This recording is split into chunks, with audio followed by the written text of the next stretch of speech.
सी programming के इस lecture में हम जंप स्टेटमेंट को देखेंगे जो कि वेरी इंपॉर्टेंट है जब हम बात करते हैं स्टेटमेंट को कंट्रोल करने की। एक्चुअल में स्टेटमेंट को कंट्रोल करने के तीन मेजर मेथड हैं। पहला कंडीशनल हम ऑलरेडी पढ़ चुके हैं, दूसरा रेपिटिशंस और तीसरा हम जंप्स को देखने जा रहे हैं। हम अगर बात करें एक प्रोग्राम की तो उसको सीक्वेंशली बाय डिफ़ॉल्ट एग्जीक्यूट किया जाता है। उसके जितने स्टेटमेंट्स हैं वो बाय डिफ़ॉल्ट सीक्वेंशली एग्जीक्यूट होती हैं। लेकिन अगर हम उन पे कोई कंडीशन लगा दें इफ एल्स, उस सूरत में कोई एक पार्ट प्रोग्राम का एग्जीक्यूट होगा और कोई दूसरा पार्ट एग्जीक्यूट नहीं होगा एक वक्त में। और अगर हम रेपिटेशन की बात करें तो स्टेटमेंट के एक सेट को बार बार दोहराया जाता है रेपिटेशन में। जबकि जो जंप स्टेटमेंट है इसमें क्या होगा, हमारे प्रोग्राम का कंट्रोल अगर किसी जगह पे मौजूद है तो वहां से हम जंप करके किसी दूसरी लोकेशन पे जा सकते हैं या उस पूरे प्रोग्राम की एग्जीक्यूशन को टर्मिनेट कर सकते हैं या हम लूप के अंदर किसी एक आइट्रेशन को स्किप कर सकते हैं। इस तरह के ये कुछ जंप स्टेटमेंट्स हमारे पास मौजूद हैं जो कि वेरी हेल्पफुल हैं जब हम प्रोग्राम की एग्जीक्यूशन को कंट्रोल करना चाहते हैं। तो इसकी डेफिनेशन मैंने लिखी है, these statements are used to control the flow of program.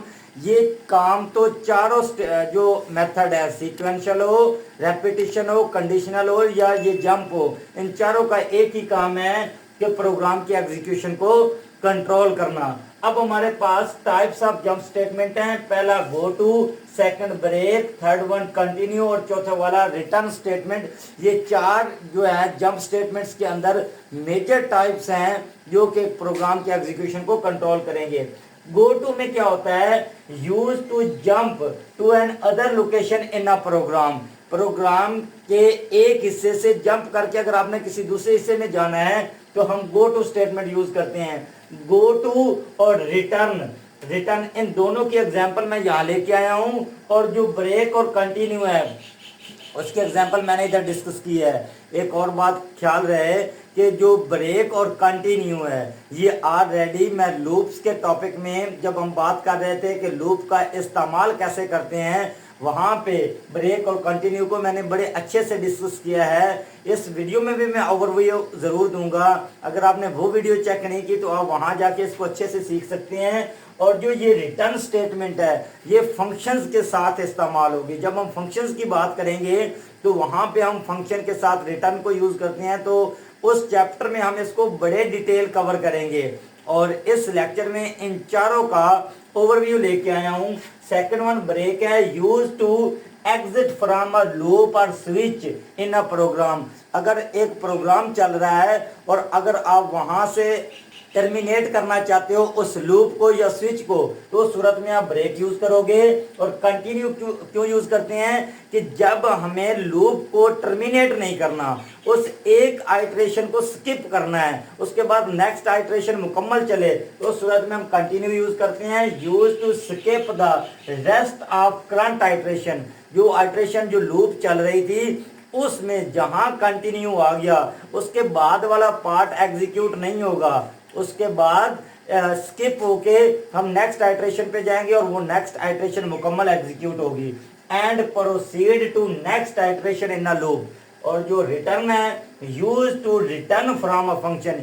ये जहां पे रिटर्न फंक्शन आ गया वहीं से हमारा फंक्शन एग्जिट हो जाता है। ऑप्शनली रिटर्निंग का वैल्यू, ये कोई वैल्यू रिटर्न भी कर सकता है। जब हम वाइड फंक्शन की बात करते हैं तो वाइड फंक्शन कोई वैल्यू रिटर्न नहीं करते, और इसके अलावा इंट, फ्लोट या करैक्टर कोई फंक्शन होगा तो वो कोई वैल्यू रिटर्न कर सकता है। अगर हम इसकी एग्जांपल डिस्कस करें तो आपको ये बड़ा क्लियर समझ आ जाएगा कि मैंने लिखा है print F A go to X Y Z, print F B X Y Z के कॉलन है, प्रिंट एफ सी रिटर्न 0 और प्रिंट एफ डी। अगर हम इस प्रोग्राम को इसी तरह से एग्जीक्यूट कर दें तो ए तो हमें एक आउटपुट मिलेगी जब पहली स्टेटमेंट एग्जीक्यूट हुई। उसके बाद go to X Y Z, जब हम एक्स वाई जेड पे जाएंगे तो ये तीसरी स्टेटमेंट जो प्रिंट एफ बी है ये एग्जीक्यूट नहीं होगी, इसका हमें रिजल्ट नहीं मिलेगा।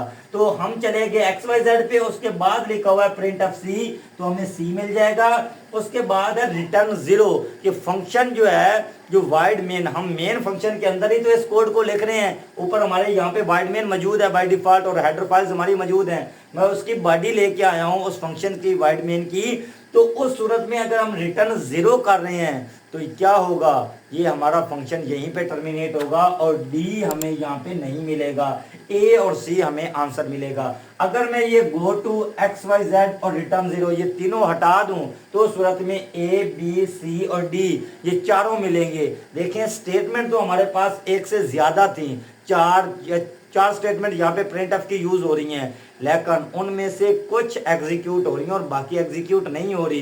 रीजन क्या है कि स्टेटमेंट को कंट्रोल किया जा रहा है, गो टू की मदद से या रिटर्न की मदद से हम स्टेटमेंट्स को कंट्रोल कर सकते हैं। तो यहाँ पे आप इस एग्जांपल को देख सकते हैं। अगर मैं गो टू XYZ और XYZ यहाँ पे लिख देता तो ये हमारे पास C भी प्रिंट नहीं होना था, और अगर रिटर्न में प्रिंट F ए के बाद रिटर्न 0 कर दूं तो बाकी वाला कोई भी हिस्सा एग्जीक्यूट नहीं होगा। तो इस तरह से ये गो टू और रिटर्न एक सिंपल सी एग्जांपल आप यहाँ पे देख सकते हैं। लेकिन अगर हम बात करें ब्रेक और कंटिन्यू की, तो उस सूरत में मैंने एक लूप लिया है, क्योंकि ये जो ब्रेक और कंटिन्यू है ये मोस्टली हम लूप में यूज करते हैं।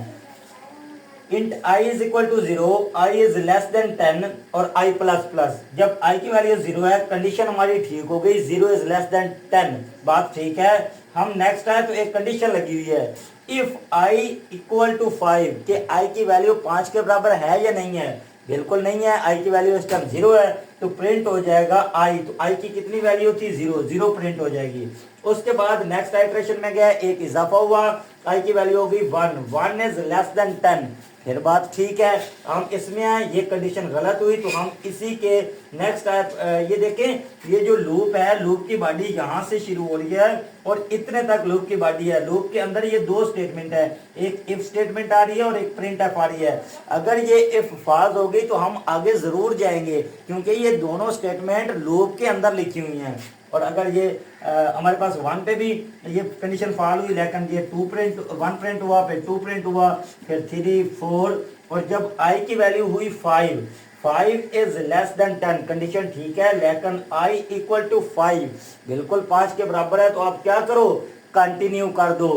कि इसके बाद वाला जो हिस्सा ये लिखा हुआ है ना, skip the rest of current iteration, ये करंट आइटरेशन जो 5th जा रही थी, इसका बाकी वाला हिस्सा आप छोड़ दो।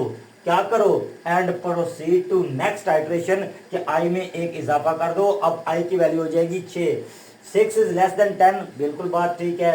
6 इक्वल टू 5, कंडीशन गलत हो गई, तो क्या करो, I प्रिंट कर दो। यहाँ पे 5 प्रिंट नहीं होगा, 6 प्रिंट हो जाएगा। तो इस तरह से ये काम नेक्स्ट चलता रहेगा। अगर मैं यहाँ पे कंटिन्यू की बजाय अगर मैं ब्रेक लिख दूं, अगर मैं ब्रेक यूज कर दूं, तो उस सूरत में क्या होगा, इस सूरत में जब 0 प्रिंट हुआ, 1, 2, 3, 4 तक प्रिंट होगा। जब I इक्वल टू 5 आएगा, उस सूरत में ब्रेक का मतलब है कि इस लूप को टर्मिनेट कर दो। आंसर क्या मिलेगा, 0 से 4 तक। अब 5, 6, 7, 8 आइट्रेशन होगी नहीं, आइट्रेशन मुकम्मल तौर पे ख़त्म हो जाएंगी। ये ब्रेक का काम है, और कंटिन्यू एक आइट्रेशन को स्किप करता है। होप सो आपको ये लेक्चर बड़े अच्छे से समझ आ गया होगा। अगर इसमें कोई भी क्वेश्चन है तो आप कमेंट कर सकते हैं, और इसके नोट cstalim.com पे जाके आप हासिल कर सकते हैं। अगर वीडियो अच्छी लगी तो इसे लाइक करें, चैनल को ज़रूर सब्सक्राइब करें। Thanks for watching, see you in the next video.